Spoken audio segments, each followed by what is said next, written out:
قالوا عالصدر غمض عيونه، قالوا ما تراحوا يدفنونه، صاحت كل مدن هذا الوطن لا بل شبه لهم ما تبونه. قالوا عالصدر غمض عيونه، قالوا ما تراحوا يدفنونه، صاحت كل مدن هذا الوطن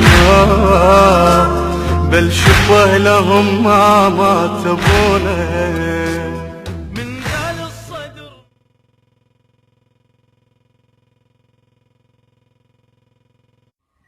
وإنما الحرية الحقيقية، لاحظ إن شاء الله أنتم كلكم من الملتفتين إلى ذلك، وإنما الحرية الحقيقية هي الحرية من النفس الأمارة بالسوء ومن الشهوات والمظالم والتمحض لطاعة الله سبحانه، وهي الحرية التمحض لطاعة الله سبحانه، بخلاف المسالك الدنيوية في فهم الحرية من حيث إنها اتباع للمصلحة الخاصة والرغبات، وبالتالي إطاعة النفس الأمارة بالسوء، فيكون ذلك مصداقا وتطبيقا لقوله تعالى: جعل إلهه هواه وأضله الله على علم. وإنما الحرية الحقيقية هي الحرية من المعاصم والمظالم.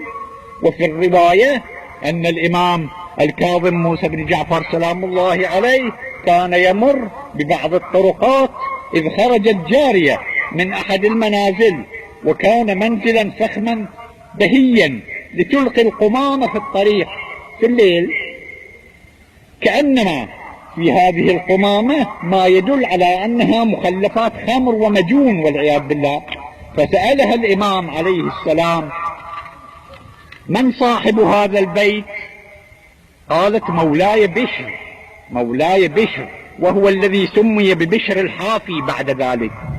قال لها، سبحان الله، شوف السؤال شلون، قال لها: مولاك حر أم عبد؟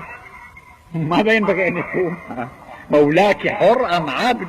قالت: حر. سبحان الله. قال: نعم، لو كان عبدا لما عصى مولاه. فدخلت الدار فقال لها بشر مولاها: وين كنتي؟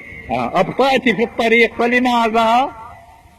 فذكرت له كلام الإمام عليه السلام بدون أن تعرفه طبعا، فقال لها: صدق سلام الله عليه.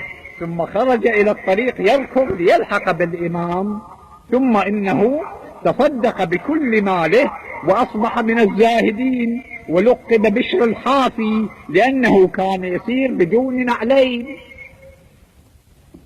إذن فالمطلوب الحقيقي هو أن يكون الإنسان حرا من النفس الأمارة بالسوء وعبدا لله عز وجل، لا العكس، وهو أن يكون حرا من إطاعة الله تعالى والعياذ بالله، وعبدا لنفسه وشهواته وهواه.